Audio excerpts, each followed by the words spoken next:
하나님 말씀 봅니다. 마태복음 24장 1절에서 3절까지 한 목소리로 같이 보고 읽고 듣도록 합니다. 같이 봅니다. 예수께서 성전에서 나와서 가실 때에 제자들이 성전 건물들을 가리켜 보이려고 나아오니 대답하여 이르시되 너희가 이 모든 것을 보지 못하느냐. 내가 진실로 너희에게 이르노니 돌 하나도 돌 위에 남지 않고 다 무너뜨려지리라. 예수께서 감람산 위에 앉으셨을 때에 제자들이 조용히 와서 이르되 우리에게 이르소서 어느 때에 이런 일이 있겠사오며 또 주의 임하심과 세상 끝에는 무슨 징조가 있사오리까. 아멘. 아멘. 태어날 때부터 시각장애를 가지고 태어난 어린이가 있었습니다. 부모는 아주 어렵게 이 맹인이 돼버린 어린 아들을 사랑으로 잘 보살피며 키웠습니다. 그런데 지금의 의술의 발달로 인해서 15살쯤 됐을 때에 수술해서 그 귀한 아들이 눈을 뜨게 되었습니다. 어머니는 어느 날 그 아들을 데리고 아름다운 대자연으로 데리고 갔습니다. 태어난 지 15년 만에 처음 보는 아름다운 대자연을 바라보니 너무너무 아름다웠습니다. 소녀는 아들의 엄마에게 원망합니다. 왜 나에게 이렇게 아름다운 세계가 이 땅 위에 있음을 말해주지 않았느냐고 엄마를 원망합니다. 그때 엄마는 울먹이면서 말합니다. 난들 왜 너에게 말해주고 싶지 않았겠느냐. 그러나 내가 말을 해준들, 내가 설명을 아무리 잘한다 한들 네가 알아들을 수 있었겠느냐. 그렇죠. 태어나면서부터 맹인이었으니 본 게 없으니까 어떻게 설명을 한다 하면 무슨 말인지 알아들을 수 있었겠습니까? 네. 그렇기 때문에 설명을 해줄 수가 없었다는 것입니다. 그렇습니다. 저와 여러분이 아무리 하나님의 아름답고 신령한 천국을 내가 아무리 설명을 잘한다 한들 그리고 도저히 가서는 안 되는 지옥을 아무리 자세하게 설명을 한다 한들 여러분 이해할 수 있겠습니까? 네, 이해할 수 없습니다. 설마 그럴까? 설마 그렇게 아름다운 곳이 있을까? 설마 그런 불구덩이에 있을까? 설마 그런 곳에 떨어뜨릴까? 네, 설마 하지 이해할 수는 없습니다. 그러나 분명한 것은 우리가 이해를 못한다고 앞으로 일어날 이 세상에 끝이 없는 것도 아니고 공포스러운 심판이 우리 앞에 놓여 있는 것이 분명한데 천국과 지옥이 없는 것 또한 아닙니다. 나중에 심판대 앞에서 왜 이경숙 목사가 내 잘못을 지적해주고 회개하라고 하지 않았느냐, 왜 천국과 지옥에 대해서 말해주지 않았느냐고 원망을 들을까 두렵습니다. 그러나 무엇보다 세상 끝에서 여러분의 인생의 정말 끝에서 그 죽음 앞에서 구원받지 못한 분이 저는 한 분도 없기를 원합니다. 이 마음을 알고 계시는 하나님은 오늘도 멀리 볼 줄 모르고 한치 앞도 못 보고 살아가는 저와 여러분들에게 세상 끝의 징조에 대해서 이제 24장에서 25장까지 쭉 자세하게 말씀을 해 주시고 있습니다. 과연 우리 개인의 인생의 끝이 있고 이 세상의 끝이 있고 예수님의 재림이 우리 가까이에 왔다면 목사인 제가 저와 여러분들을 위하여 가장 해야 할 중요한 사명은 무엇이겠습니까? 언제 이 세상의 끝이 오고 언제 예수님께서 재림하실지라도 여러분의 인생의 끝을 잘 준비시키는 것이 목사인 저에게 맡겨주신 양떼들을 위해 할 수 있는 최선의 사역이라고 저는 생각합니다. 여러분들에게 인간적으로 잘해주고 맛있는 거 사주고 해주고 이것이 중요한 것이 아니에요. 이런 거는 안 해도 돼요. 그러나 여러분의 영혼이 정말 심판대 앞에서 서야 될 준비를 시키고 있느냐가 중요한 것입니다. 마태복음 24장, 25장은 전체가 이 세상 끝에 대한 마지막 시대에 일어날 징조에 대한 말씀입니다. 우리가 사는 이 시대가 마지막 시대인데 예수님께서는 24장을 통하여 이 세상 끝에 나타날 현상과 징조들을 분명하게 말씀을 해주셨기 때문에 말씀을 듣는 가운데 저와 여러분이 이 세상 끝에 일어나는 일들을 보고 심각성을 깨닫고 경계하고 회개하는 마음으로 깨어있어 날마다 지혜롭게 하나님 앞에 서는 날을 준비하는 삶을 사시기를 축복합니다. 아멘. 마지막 때는요, 예수님의 초림부터 예수님이 다시 오실 때까지가 마지막 때예요. 예수님이 오셔서 초림에 2000년 전에 오셨을 때 예수님께서 부활하셔서 승천하실 그 시간부터 마지막 때라고 했어요. 그 시간의 마지막이면 2000년이 지난 지금은 무슨 시대예요? 여러분들이 알다시피 말세, 지말, 끝이다. 그냥 마지막이 끝이 됐다. 그 말이에요.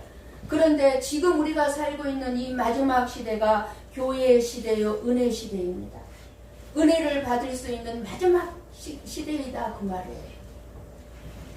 교회의 본질이 뭡니까? 교회 건축이 있어야 교회의 본질입니까? 교회를 아름답고 웅장하게 지어진 건물이 교회의 본질입니까?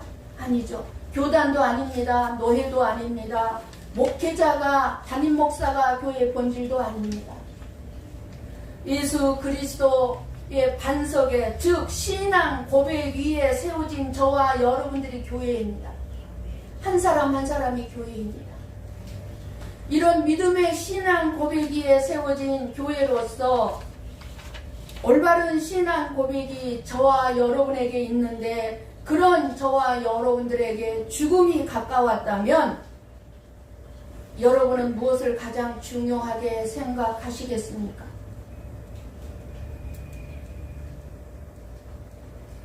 지금 예수님은 십자가의 죽음 앞에 있습니다. 이제 며칠 뒤면 십자가에서 죽음이 기다리고 있습니다. 그런 죽음 앞에서 제자들이 끝까지 인내를 하며 믿음으로 구원에 이르도록 이 세상 끝의 징조를 지금 말씀해주고 있는 것입니다. 예수님도 죽음 앞에서 제자들에게 해줘야 될 말이 무엇이었겠습니까? 죽음 앞에서 무엇을 준비해야 되는지, 어떻게 살아야 되는지를 말씀해주고 있는 거예요. 마지막 시대를 살아가는 저와 여러분들이 가장 중요하게 생각하며 살아야 하는 것이 있습니다. 언제나 하나님과 교제하며 하나님을 알아가는 삶을 살아가기 위해 말씀을, 하나님의 이 생명 양식, 말씀으로 생명 양식을 삼을 때 이 마지막 시대에 우리를 깨어있게 하는 유일한 생명의 길로 가는 것을 준비시키는 것입니다. 이제 듣고 여러분들이 이제 알게 되겠지만 지금 이 세상은 예수님이 말씀하신 징조들로 너무너무 가득합니다. 어제만 해도 모나코인가요?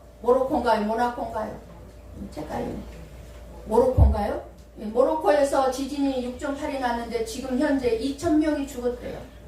앞으로 얼마나 더 많은 숫자가 죽은 사람이 시체가 발견될지 모르는 상황에 있습니다.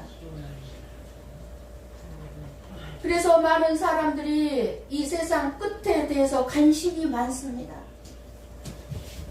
마지막 시대, 즉 종말에 대한 관심이 있다고 하지만 어리석은 사람들과 같이 직장이나 가정을 버리고 산으로 들어가는 사람이 되면 안 됩니다. 그리고 중요하게 하루하루의 삶을 포기하고 종말론에 빠져 있어도 절대로 안 됩니다. 종말론적인 삶을 사는 것은 중요하지만 그 잘못된 종말론에 빠져서 모든 것을 포기하는 삶을 살아서는 안 된다 그 말입니다. 그런 사람은 이 세상 끝에 대해서 잘못 알고 있는 사람이에요. 중요한 것은 이 세상 끝에 대한 저와 여러분이 지금 하고 있는 신앙생활의 본질을 올바로 아는 것입니다. 왜 우리가 신앙생활을 해야만 하는지, 왜 주의를 지켜야만 하는지, 말씀을 들어야만 하는지. 이 세상의 끝을 알고 살아가는 우리들은 이 세상의 유혹과 쾌락과 죄악에 빠지지 말고 하나님께 더 집중하는 것이고, 그리고 우리 자신을 지켜 깨끗하게 하는 것입니다. 올해 우리에게 주신 말씀이 뭡니까? 우리 한번 같이 볼까요? 앞에 보이죠? 같이 봅니다. 하나님의 사랑 안에서 자신을 지키며 영생에 이르도록 우리 주 예수 그리스도의 긍휼을 기다리라. 아멘. 아멘. 내 자신을 누구 안에서 지키라고요? 하나님의 사랑 안에서 지키면서 예수님의 긍휼을 기다리라는 것. 이게 준비되는 자의 삶입니다. 다른 사람들에게 일어나는 일을 보고 나에게도 일어날 일임을 미리 깨달아야 합니다. 그래서 준비해야 합니다. 다른 사람이 암에 걸렸습니까? 다른 사람이 죽었습니까?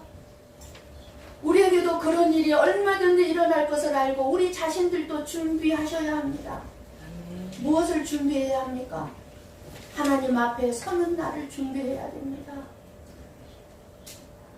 마태복음 24장의 이 세상의 끝에 대한 예수님의 말씀은 오늘 본문의 1절, 2절을 시작으로 하고 있습니다. 예수님께서 성전에서 나와서 가실 때에 제자들이 성전 건물을 가리키면서 예수님께 나옵니다. 제자들이 성전 건물을 가리킨 것은 왜 가리켰습니까? 저렇게 웅장하고 화려한 모습으로 건축돼 있는 이 예루살렘 성전을 예수님께서 뭐라고 말씀하셨죠? 황폐하여 버려진 바 되리라고 말씀하셨기 때문입니다. 마태복음 23장 38절을 한번 봅니다. 같이 봅니다. 보라, 너희 집이 황폐하여 버려진 바 되리라. 아멘. 뭐라 그랬죠? 너희 집이 뭐라 그랬죠? 성전이라고 그랬죠.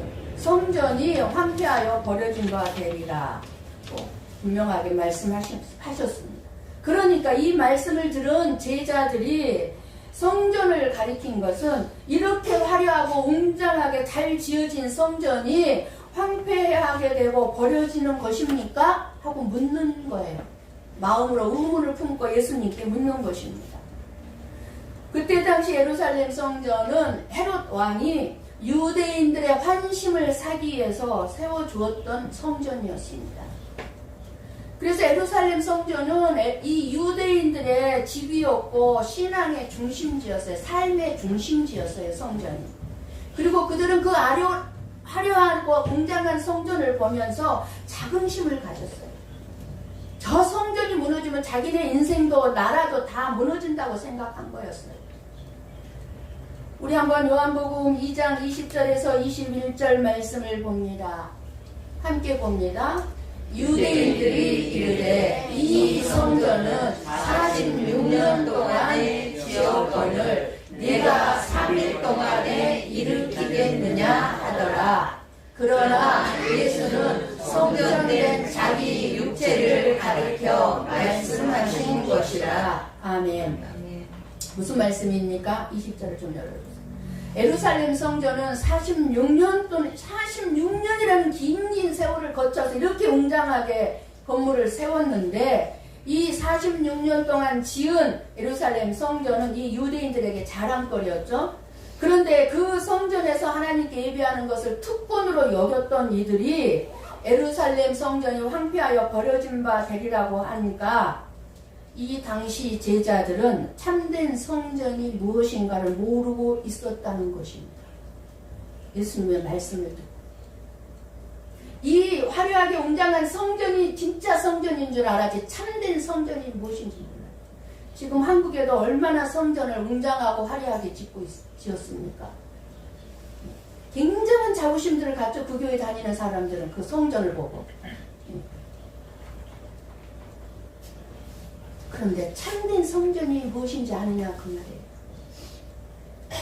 제자들은 예수님 자신이 성전이신 줄 모르고 있었기 때문에 눈에 보이는 웅장하고 화려한 성전을 하나님과 함께 할 수 있는 곳으로만 여겼던 것입니다.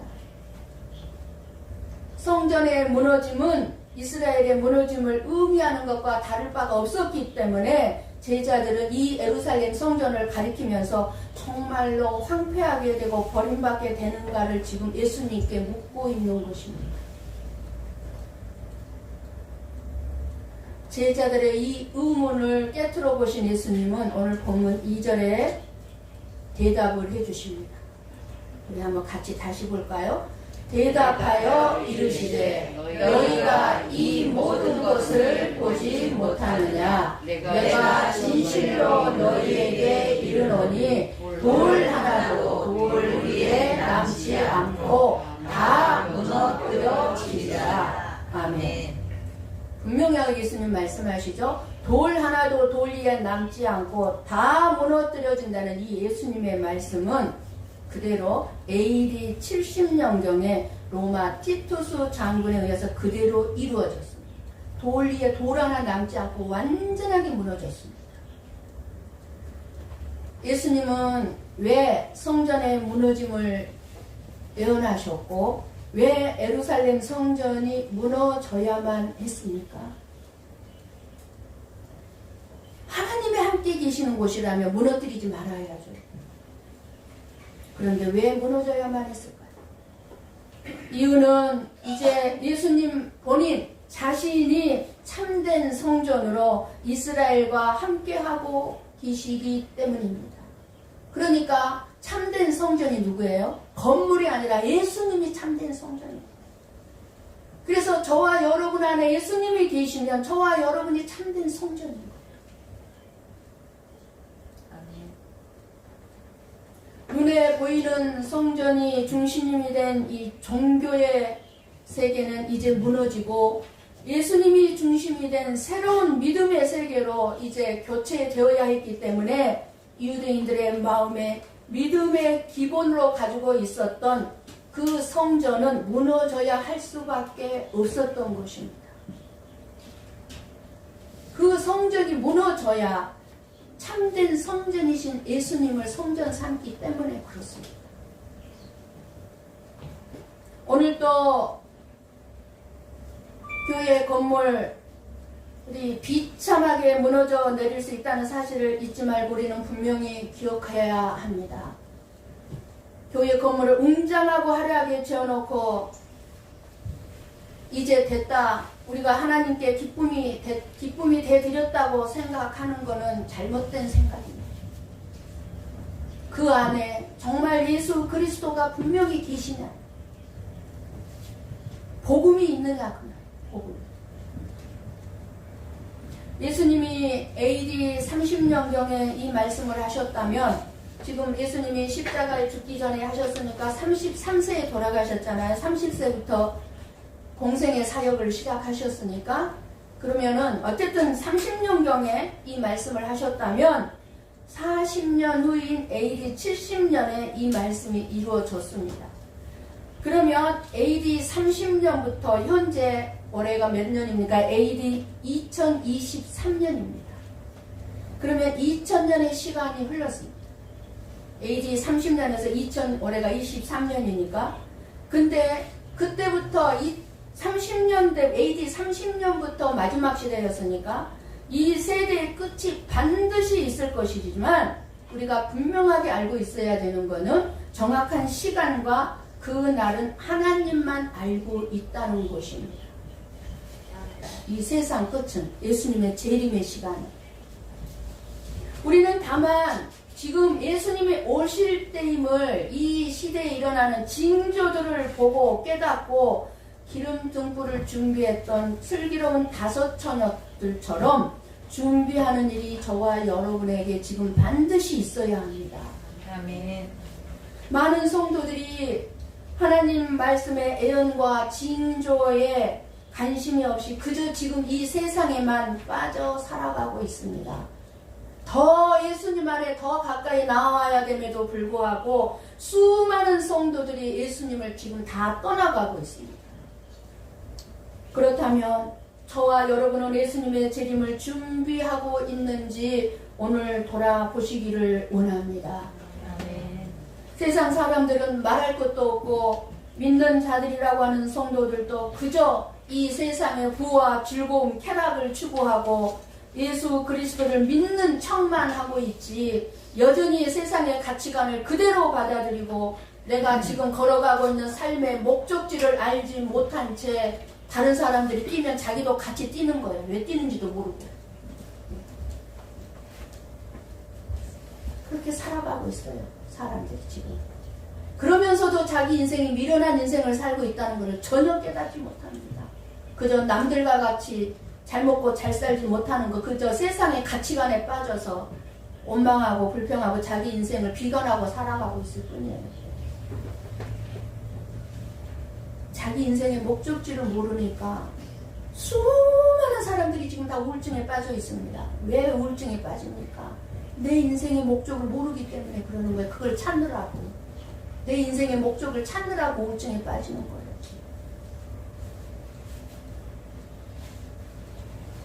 저와 여러분은 그날과 그 시는 모르지만 이제 예수님께서 말씀해 주시는 이 세상의 끝에 일어나는 징조들을 듣고 우리가 이 세상에 돌아가는 것들을 보면서 오직 예수 그리스도에게만 소망을 주시기를 축복합니다.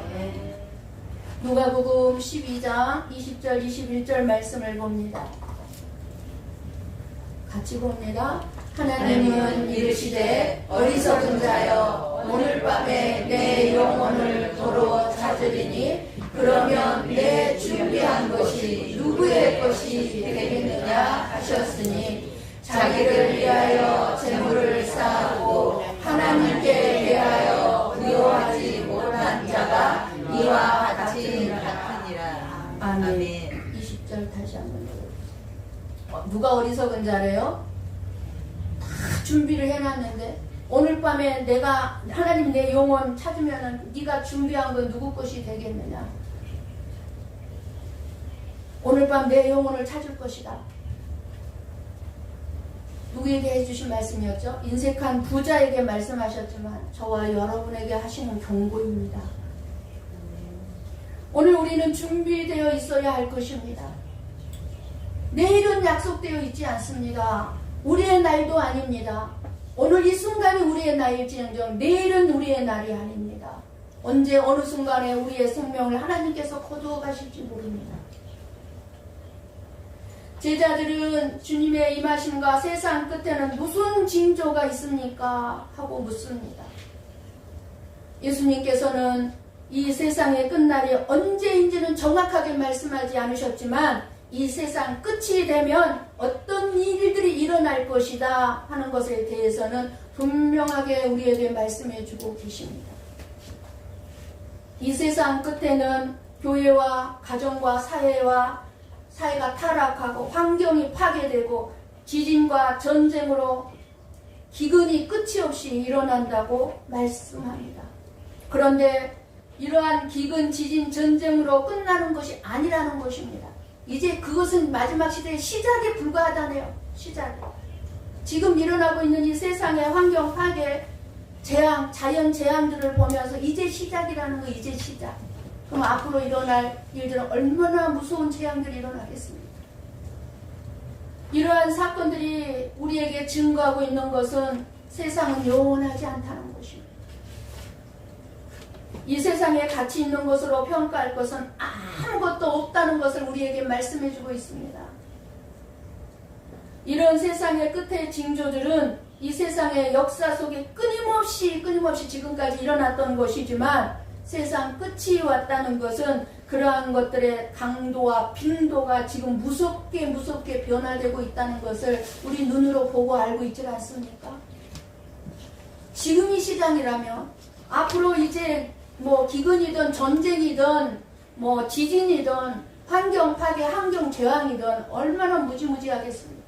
여러분 보셔서 아시겠지만 이제 앞으로 살펴보겠지만 얼마 전에 그리스에서도 산불이 난 어마어마하게 무서운 산불이 났죠. 보셨어요 동영상? 예. 또 이번에 중국은 말할 것도 없고 홍콩인가요? 호주인가요? 하루에 비가 1년 내에 내려야 할 비가 하루에 내려가지고 어떻게 일어났어요?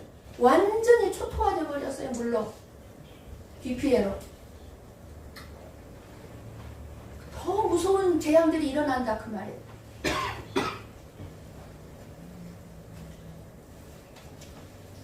갈수록 미혹하는 영, 귀신의 가르침들을 따라서 이제 수많은 성도들이 귀신의 가르침인지 성령님의 가르침인지도 분별하지 못하고 그냥 신비한 기적들 쫓아다니고 어떤 이상한 현상을 일으키는 그런 집회 같은 데 쫓아다니고 잘못된 길로 빠지고 더 나아가서는 예수님 동정녀 탄생도 부인하고 천국과 지옥도 부인하고 믿음이 식어져서 예수님을 배반하는 사람들이 많게 될 것이라고 분명하게 말씀해주고 있습니다.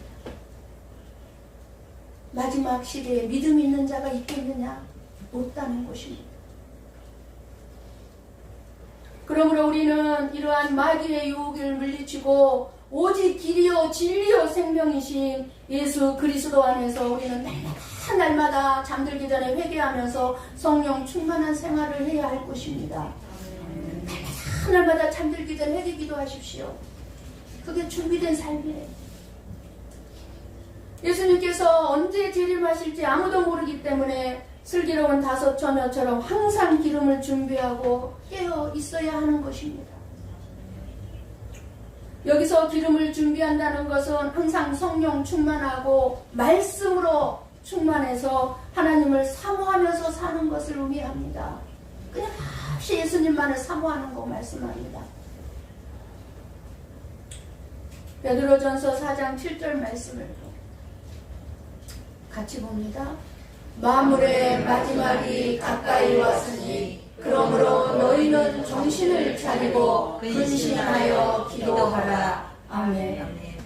언제 말씀입니까? 이 말씀도 베드로가 주신 말씀이죠. 2000년 전에 만물의 마지막이 가까이 왔대요. 그러면 지금의 세상은 끝임을 볼 줄 알아야 할 것입니다. 이 세상의 끝날에는 미혹의 영들이 일어나고 난리와 기근과 지진의 소문이 있겠고 핍박과 박해도 있겠고 불법이 성행하고 사랑이 식어간다고 말씀했습니다. 단적으로 무엇을 알 수 있습니까? 가족 간의 해체가 일어나는 그 해체 정도가 아니라 가족이 지금은요 다른 사람 원수를 죽이는 게 아니고요 가족이 가족을 죽여요. 부모가 자식을 죽이고 자식이 부모를 죽이고 이거는 단적으로 사랑이 식어가고 있다는 증거예요. 사랑이 식어가기 때문에 정신병자들이 얼마나 많은지 몰라요. 지금 돌아다니고 있는지 몰라요. 마지막 시대의 삶을 살아가는 하나님의 자녀에게는 그러나 머리털 하나도 상하지 않게 지켜주신다고 하나님은 약속하셨습니다. 모든 사람들은 이 세상에서 편안하게 살 수 없습니다. 이 세상에서 편안하게 살 수 있는 사람 누가 있습니까? 주위를 돌아보십시오. 한 사람도 편안한 삶을 살고 있는 사람 없습니다. 어느 누구의 인생도 평생 편안한 삶을 살 수 없습니다. 어제도 밤에 우리 홍은이랑 통화를 하면서 직장 생활은 좀 어떠니? 직장 생활이 그렇고 그렇죠. 직장 생활, 편한 직장 생활 하는 사람이 누가 있겠어요? 다 힘들다는 거예요. 그러니까 저도 직장 생활 힘들다는 거예요. 그러면서 엄마 홍상이는 어떻대요? 홍상이도 위로 올라가면 올라갈수록 책임감이 크니까 너무 힘들죠. 힘든 것 같아. 그 책임 감당하느라고 힘든 것 같아. 그랬더니 엄마 직장 생활 치고 편한 직장 없어요. 아무리 좋은 직장이라고 해도 편한 직장 없다는 거예요. 다 힘들다는 거예요. 다. 그렇죠? 여러분 직장 생활 하시는 분 너무 많지만 다 힘드시죠? 너무 고통스럽죠? 이렇게 편안함이 없기 때문에 돈 많은 사람도 없는 사람도 자살을 하고 인생을 끝내려고 하는 것입니다. 인생을 끝내면 편안하려나 착각하고. 그래서 이 세상에서 최고로 잘 사는 길은 뭐겠습니까? 비록 내가 돈이 없고 내 몸이 불편해도 영원한 하나님의 나라를 바라보고 인내로서 가치 있는 삶을 살아가는 것입니다. 이것이 최고로 잘 사는 길이에요. 내가 내 몸에 질병이 들었고 내 몸에 암이 왔다 할지라도 그래, 나에게 하나님의 나라가 있지, 나에게 하나님이 계시지, 이 소망을 붙들고 주어진 어려움을 인내하면서 살아가는 결코 헛되지 않는 인생. 그렇게 인내하면서 살다 보면 하나님이 어떻게 인도하실 것인지 볼 수 있다 그 말입니다. 내 인생을 가장 아름답고 복된 길로 인도하시는 하나님의 일하심을 볼 수 있다 그 말입니다. 믿음을 가지고 살면서 우리가 하나님 앞에 무엇을 구하면서 살 것인가를 분명히 깨닫는다면 하나님이 머리털 하나도 지켜주심을 알게 될 것입니다. 사람들은 세상의 것으로 평안과 행복을 얻고자 하지만 그것은 불가능한 일입니다. 절대로 이 세상의 것으로 우리가 평안하고 행복을 얻을 수가 없습니다. 왜냐하면 이 세상의 것은 다 지나가는 것들이고 무너질 수밖에 없고 헛된 것들이기 때문에 그렇습니다. 깊은 생각 없이 세상에 끝이 있고 종말이 있다는 것을 믿고 살라는 것이 아니라 세상에 끝이 있음이 의미하는 바가 무엇인가를 먼저 여러분들이 생각해야 한다는 것입니다. 이 마지막 끝이 있다고 지금 예수님께서 말씀하시는데 이 끝이 있다고 말씀해 주시는 그 의미가 무엇이냐 그 말이에요. 종말이 다 왔으니까 우리 그냥 대충 살자 이게 아니라 그 말이에요. 저와 여러분이 보셔야 할 것은 저와 여러분 앞에 계속 드러나고 있는 이 세상 끝의 징조들입니다. 그리고 무엇이 영원한가를 우리는 예수님의 말씀을 날마다 듣고 상고하면서 확인해야 합니다. 하나님의 말씀을 들어야 돼요. 우리는 하나님을 올바로 알아야 합니다. 하나님은 누가 잘 먹고 잘 사느냐, 누가 건강했느냐, 누가 병들었느냐, 누가 성공했느냐, 누가 실패했느냐, 누가 억울한 일을 당했느냐, 누가 안 당했느냐 이런 것에 관심을 가지시는 분이 아니라 저와 여러분의 영혼 구원에 관심이 있으십니다. 누가 구원받는 영혼이냐, 누가 구원받고 있느냐. 하나님의 관심은 여기에 있는 것이지 저와 여러분이 잘 먹고 잘 사느냐, 고통 가운데 이거에 관심이 있는 분이 아니세요. 어차피 이 세상은 고통스러운 삶이잖아요. 눈물 없이는 살 수 없는 삶이잖아요. 근데 끝이 있어서 감사한 거예요. 우리가 영원토록 이 땅에서 눈물의 삶을 산다고 생각해 보세요. 무서운 일 아닙니까? 그러나 아무리 고통스러운 삶이라 할지라도 이 세상은 끝이 있어서 감사한 거예요. 끝이 있어서. 네. 물론 돈이 없으면 벌어야 하고 암이면 암이 낫도록 기도해야 되고 치유도 갈급해야 합니다. 그러나 안 죽는 것은 아닙니다. 우리 며느리가 다리에 종양이 있어서 가서 수술을 했는데 연락 오기를 악성 종양이라고 판결이 나서 다시 세브란스 병원에 가서 이번 주 금요일날 10cm 이상 이렇게 또 수술을 했습니다. 악성 종양이면 암인 거 아시죠? 암 제거 수술을 10cm 정도 잘랐어요. 잘라서 다 이렇게 제거했는데 결과는 21일 날 나는데 그 암이 우리 신체에 있는 암 종류가 수천 가지랍니다. 그러니까 수백 가지가 넘는데 암 종류가. 그러니까 이 다리에 있는 종양이 암이 이 어떤 암인지를 알아야 되는 거예요. 이 수천 가지 그 암 종류 중에 어떤 종류인지. 근데 잘못하면 이 다리에 있는 이 암 덩어리를 할지라도 이 암 덩어리가 동시다발적으로 온몸에 생길 수 있는 그런 암 덩어리가 될 수 있는 거예요. 그러면 다리에만 드러나서 지금 수술을 했지만 몸 어딘가에 또 그러한 암이 있을 수 있다 그 말이에요. 그러니까 암의 그 정확한 그 암의 종류를 알아야 되는데 그 결과가 21일 날 나온다고 그래요. 여러분 기도 좀 해주세요. 그래서 우리 아들한테 물었어요. 아들아, 아이고 다들 걱정이 많고 너가 좀 어떠냐 그랬더니 우리 아들이 제가 마음에 너무너무 편안한 말을 해줬어요. 어떤 담담하게 받아들이면서 엄마 다 하나님 뜻 가운데 있는 거 아니냐고. 그게 만약에 정말 안 좋은 암 조직체로 드러나면 어떡하냐?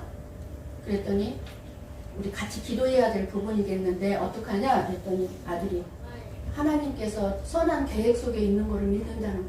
하나님의 선한 계획하심을 믿는다는 거. 내가 그 말을 듣고 얼마나 마음에 안도감을 가졌겠습니까? 네. 모든 것이 하나님의 손길 아래 있다. 하나님을 믿는 자녀들이라면 모든 것이 하나님의 손길 아래 있다. 그 하나님만 의지하고 믿으면서 순종하고 나가자. 뭐든지 어떤 일이든지 우리가 나쁘다고 생각한 일을 할지라도 하나님은 그 나쁜 것을 도구로 삼아서 우리에게 선한 유익을 주시는 분이니까 그 선하신 하나님을 끝까지 믿고 기도하자라고 얘기를 했습니다. 하나님께서는 영원한 그 나라를 예배하시고 그러한 안 좋은 것들을 통해서 저와 여러분을 구원의 길로 인도하시고 하나님을 뜨겁게 만나는 길로 인도하시고 하나님을 의지하는 자로 살아가게 해주시는 줄 믿습니다. 네. 우리가 구할 것은 단지 내 평안함이 아니고 부족한 나의 삶을 통해 하나님께서 어떤 삶을 내가 살아가기를 원하고 계신가를 끊임없이 구하는 삶이 되어야 될 줄 믿습니다. 그러면 가난한 삶을 살지라도 하나님은 우리를 지켜주실 것입니다. 질병이나 어떤 문제 가운데 있을지라도 하나님은 지켜주실 것입니다. 하나님은 우리에게 두려워하지 말고 세상을 살아가라고 말씀하시고 계십니다. 두려워하지 말랍니다. 너희들이 어떤 일을 하겠느냐? 두려워하지 말랍니다. 그런데 우리가 편안한 삶만을 목표로 하고 살아간다면 모든 것이 두렵게 될 것입니다. 별거 아닌 것도 두려울 거예요. 내가 편안한 삶을 목표로 하면 아무것도 아닌 것 가지고도 두려워할 거예요.